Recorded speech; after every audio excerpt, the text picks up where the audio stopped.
बिस्मिल्लाहिर्रहमानिर्रहीम। आज जिस स्ट्रेटजी को पढ़ेंगे ये सबसे प्रीमियम स्ट्रेटजी है।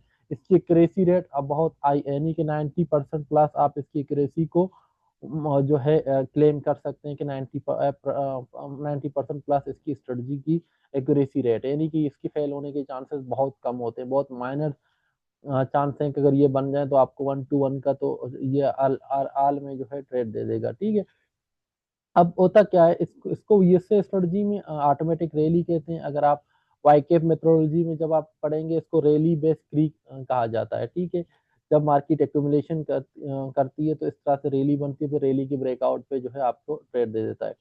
अब यूएसए मेथोडोलॉजी में इसकी तरीक़ाकार क्या है, इसमें कुछ रूल्स होते हैं। पहला रूल तो ये है, अगर आप बाय देख रहे हैं तो मार्केट एक बाइंग ट्रेंड में होना चाहिए। ठीक है, फिर मार्केट जो है रिट्रेस करता हुआ एक सेलिंग बैकग्राउंड आपके पास बना दें। तीसरी स्ट्रेटजी चीज ये है कि आपका जो कैंडल बन रहा है क्लाइमेटिक इलेक्शन बार, जिस उसकी स्प्रेड भी बड़ी होनी चाहिए यानी कि इस वॉल्यूम की, और दूसरा इसका वॉल्यूम भी बड़ा होना चाहिए। जब ये कैंडल आपके पास बन जाए तो फिर आप उसकी नियर बाय में कोई पॉइंट ऑफ इंटरेस्ट भी होनी चाहिए यानी कि मार्केट में जहां पर आपका पॉइंट ऑफ इंटरेस्ट का मतलब ये है कि कोई ऑर्डर बुला, कोई ब्रेकर बुला या सपोर्ट जोन, आपका कोई ना कोई जोन जरूर होना चाहिए। ठीक है, अ, ये हो गया ये तीसरी। फिफ्थ शर्त ये है, फिफ्थ पॉइंट ये है कि आपका जो कैंडल बनेगा, अगर आप बायर ढूंढ रहे हैं तो ये कैंडल एक सेल की कैंडल होगी। ठीक है, अगर जैसे ही ये शर्तें आपकी पूरी हुई, अब आपने क्या करना है, जब ये कैंडल बन जाएगा तो आपने ना इसकी अपर एंड डाउन ट्रिगर लाइन जो है मार्क कर लेने। ठीक है, जिस तरह से ये बन गया तो हमने इसकी अपर ट्रिगर लाइन को मार्क कर दिया। ठीक है, फिर आपने इसकी डाउन ट्रिगर लाइन को मार्क किया। आपने अपर ट्रिगर लाइन और डाउन ट्रिगर लाइन को मार्क किया, आप देखेंगे कि अब इसके बाद ना छोटे छोटे कैंडल बन के इस तरह से मार्केट नीचे आता हुआ जाएगा। ठीक है, अब आपने क्या करना है कि आपने एक ट्रेंड लाइन पूरी ड्रॉ करनी है। यहाँ से जहाँ ये कैंडल पहला बनता है और इसका एक ट्रेंड लाइन आपने ड्रॉ करनी है। ठीक है, और फिर आपने यहाँ से डाउन साइड पे भी एक ट्रेंड लाइन ड्रॉ करनी है कि मार्केट जो है किस तरह से जा रही है। ये आपने दो ट्रेंड लाइन ड्रॉ करनी है कि मार्केट ये पूरा इसी ट्रेंड लाइन के अंदर, ट्रेंड का एक चैनल आपने ड्रॉ करना है, मार्केट इसी ट्रेंड के चैनल के अंदर ही आपको जो है नजर आना चाहिए। ठीक है, अब मार्केट यहाँ से नीचे यानी इसके नीचे एक चैनल बना देगा इस तरह से। ठीक है, जिक जिक करके अब होना ये चाहिए कि ये जितने भी कैंडल बनेंगे इनकी वॉल्यूम इसकी वॉल्यूम से छोटी होनी चाहिए। अब होगा क्या कि आपने वेट करना है मार्केट इस चैनल को ब्रेक करें। अगर ब्रेक ये किसी 2 बार रिवर्सल से करती है तो और ज्यादा अच्छा है, फिर आपको एक और कंफर्मेशन मिल जाती है। उसके बाद आपने मजीद वेट करना है कि एक मोमेंटम कैंडल जिसकी वॉल्यूम लो होनी चाहिए यानी कि लो वॉल्यूम के साथ इसके अंदर ब्रेक करें, यानी कि जहां पर आपकी क्लाइमेटिक इलेक्शन बार का जो है लोअर ट्रेगल लाइन को ब्रेक करें और अंदर क्लोजिंग करें। जब भी अंदर क्लोजिंग करेगा तो आप यहाँ से एंट्री ले लेंगे। ये आपका फर्स्ट एंट्री होगा, क्योंकि यहाँ से आपकी जो वाईकेप मेथोडोलॉजी में ये है कि जब आपका क्रीक ब्रेक हो जाए तो क्रीक के ब्रेकआउट पे आपने एंट्री लेना है। यानी कि अब मार्केट जब अंदर क्लोज होगी तो मतलब आपका जो ये क्रीक था जहाँ पे एक्यूमुलेशन हो रही थी तो ये यहाँ से ब्रेक होकर मार्केट अंदर आ गया। ये आपकी पहली एंट्री है। ठीक है, अब इस एंट्री के पहले होने की चांसेस हैं इतनी ज्यादा, मतलब आपका ट्रेड अभी तक 95% या 90% अंत वाली एक्यूरेसी की जो थ्रेशोल्ड है उसमें इंटर नहीं हुआ है। अब आपने वेट करना है कि मार्केट यहाँ से फिर यहाँ पे ब्रेकआउट दें इसकी अपर ट्रिगर लाइन का।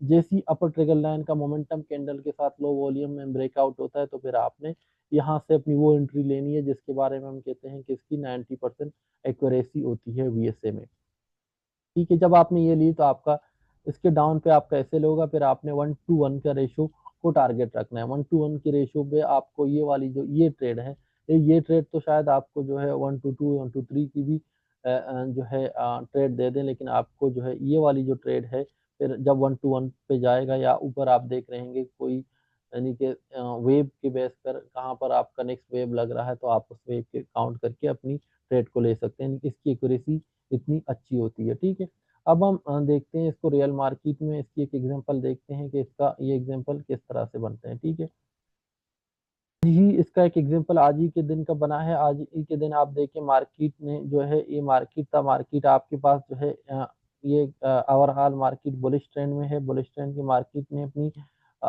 हायर स्ट्रक्चर को शिफ्ट किया, स्ट्रक्चर शिफ्ट करने के बाद मार्केट ने रिट्रेस किया।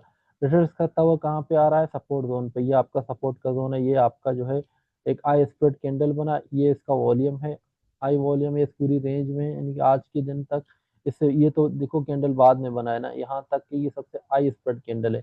अब क्या किया मार्केट ने, आपके पास ये एक चैनल बना, अब चैनल की ब्रेकआउट हुई, ठीक है, ये 2 बार रिवर्सल से ब्रेकआउट हुआ, अभी आपका ट्रेड यहाँ तक नहीं बना, ठीक है, ये इसका ब्रेकआउट हुआ, अभी तक आपका ट्रेड यहाँ तक नहीं बना है। आपने वेट करना है, क्या वेट करना है, इसका मार्केट कोई कैंडल इसके अंदर ब्रेक करे। अब आपने वेट किया, मार्केट ने 2 दफा 3 दफा, फिर मार्केट ने यहाँ पर आपके इसके अंदर ही आपको एक कैंडल ब्रेक करके, यहाँ से आपकी पहली एंट्री है, ठीक है, फिर आपने वेट करना एक इसकी अपर ट्रिगर लाइन की ब्रेकआउट करे कोई अच्छी कैंडल, मोमेंटम कैंडल, फिर से अब मोमेंटम कैंडल कौन सा, ये वाला ब्रेकआउट इसने दिया। अब या तो आप यहाँ से ट्रेड लेंगे, ठीक है, आपका क्योंकि ये वाली कैंडल तो बाद में बने ना, आपका फिर दूसरा ट्रेड जो है यहाँ से होगा। अब हम इसको मार्क कर लेते हैं कि अगर आपने यहाँ से ट्रेड ले ली, ठीक है, आपने यहाँ से ट्रेड ले ली और ये आपका एसएल हो गया, ठीक है, अब हम देखते हैं कि आपको 1:1 का रेशो मिलता है या नहीं। जैसे हमने 1:1 की रेशो की बात की कि 90% एक्यूरेसी के साथ आपको मिलता है, आप ये देखें आपको 1:1 का रेशो का ट्रेड से ज़्यादा भी मिल चुका है। इसका जो 1:1 का जो ट्रेड है वो ऑलमोस्ट यहाँ तक बनता है, ठीक है, आप ये देखें आपने इसने आपको 1:1 का दो ट्रेड दे ही दिया और अभी भी मार्केट ट्रेंड कंटिन्यूएशन पे है। अगर आपको मजीद चांस देती है, कभी देता है कभी नहीं, अगर मार्केट दोबारा इसको ब्रेक करने के बाद दोबारा अंदर आती है तो फिर आपको यहाँ पर जो ऑर्डर ब्लॉक वगैरह लगे, आप यहाँ से दोबारा ट्रेड कर सकते हैं, ठीक है, तो ये ऐसी स्ट्रेटजी है, जब तक ये आपको 1:1 का रेशो नहीं देता और जब तक इसकी लो ब्रेक नहीं होता ना, तो आप इन एरिया में मार्केट दोबारा आता है, आप दोबारा भी एंट्री कर सकते हैं अपनी सेल को छोटा करके।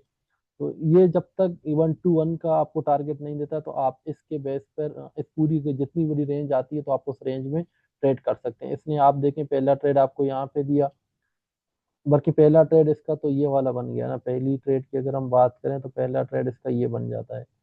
पहला ट्रेड तो इसने आपको यहाँ से दे दिया, ठीक है, यहाँ से ये आपकी पहली एंट्री थी, ये आपका पहला एंट्री था, ठीक है, अगर मैं इसको आपका पहला एंट्री मार्क करूँ, वो आपका दूसरा एंट्री है, तीसरा एंट्री आपको कहाँ से इसने दिया, इसी एक ही सेटअप, ये सेटअप जब वापस नीचे आती है तो फिर आप ये देखेंगे ऑर्डर ब्लॉक का जोन है, तो फिर यहाँ से आपने अपनी जो है, जैसे ही मार्केट यहाँ से रिवर्स की थी दोबारा, तो आपकी दूसरी एंट्री यहाँ से बन गई, यानी एक ही इस ऑटोमेटिक रैली के बेस पे आप मल्टीपल एंट्री ले सकते अनटिल अनलेस ये आपको 1:1 का रेशो नहीं देता। अगर 1:1 का रेशो नहीं, कि जितना इसकी डेप्थ होती है, इसका तरीकेकार ये है कि इसकी जितनी यहाँ से लेकर यहाँ तक इसकी डेप्थ होती है, ये इतना ही आपको फिर ट्रेड लाजमन दे देती है, यानी कि अपनी डेप्थ जितने क्लाइमेटिक इलेक्शन बार की अपर ट्रिगर लाइन से डाउन तक मार्केट जाती है, तो इसका ये है कि ये इतना ही ऊपर तक की आपको ट्रेड देते ही देती है, यानी कि 90% चांसेस हैं कि ये आपको उतने की पर ट्रेड दे देगी। लेट सपोज अगर मैं बात करूँ इसकी लोअर तक जब हम आते हैं, ये बन रहे हैं 85 पिप्स, ठीक है, 85 पिप्स फिर आपने अपना टारगेट रखना है, जैसे 85 पिप्स का टारगेट यहाँ पे है, ठीक है, तो फिर आपने इसी हिसाब से अपनी टारगेट्स को रखना है कि अगर ये यहाँ तक यहाँ आती है तो फिर इसका उतना ही टारगेट बनता है जितना इसका डेप्थ होता है, ठीक है। ये कि मार्केट में इतनी बड़ी वॉल्यूम लगा है, तो इतनी बड़ी वॉल्यूम लगने के बाद मार्केट ने आपको छोटे छोटे वॉल्यूम नजर आ रहे हैं। इसकी रीजन ये है कि यहाँ पर बहुत ज्यादा मार्केट ने जो है बाइंग ऑर्डर लगना स्टार्ट हुए हैं। अब उसके बाद जो है मार्केट आहिस्ता आहिस्ता जो है जो स्मार्ट मनी ने उसने बाइंग किए। अब जैसे ही इसको ब्रेक करता है तो ब्रेक करेगा तो आपके पास कंफर्म हो जाएगा कि मार्केट में जो इतनी बड़ी वॉल्यूम लगी है, तो ये वॉल्यूम जो है बाय की थी, सेल की नहीं थी। अगर सेल की होती इतनी बड़ी वॉल्यूम तो मार्केट यहाँ से जो है ये रैली करके डाउन साइड पे ब्रेक कर जाता। अगर डाउन पे ब्रेक नहीं किया, अप साइड पे ब्रेक किया, तो इसकी लॉजिक यही है कि मार्केट ने बाइंग हुई थी। अब जब इतनी बड़ी बाइंग हुई है यहाँ पे, इतनी बड़ी एक्यूमुलेशन हुई है यहाँ से लेकर, तो आपको मार्केट लाजमन 1:1 का जितना ये डिप हुआ है, इतनी का आपको ट्रेड देगा ही देगा, इन इससे से ज्यादा देगा, लेकिन कम से कम आपको इतना ट्रेड देगा जितने की इसकी अपनी डेप्थ होती है, यानी कि आपकी ऑटोमेटिक रैली जहाँ से स्टार्ट होता है वहाँ की, जहाँ उसकी जो है टेल जहाँ तक चलती है वहां तक ये आपको ट्रेड दे देती है, ठीक है, ये सबसे प्रीमियम स्ट्रेटजी है। आप इसकी बैक टेस्टिंग करें तो आपको ये जो स्ट्रेटजी है आपको ज्यादा फेल होता हुआ नजर नहीं आएगा, ठीक है। बीएससी का सीरीज हमारा कंटिन्यू है, इसके बाद हम 2 बार रिवर्स इसके बाद हम शेकआउट, शेकआउट के बाद हम ईवीआर और फिर अब्जॉर्प्शन कैंडल्स की भी आपको कंफर्मेशन की वीडियो बना के देंगे। ठीक है, थैंक यू वेरी मच।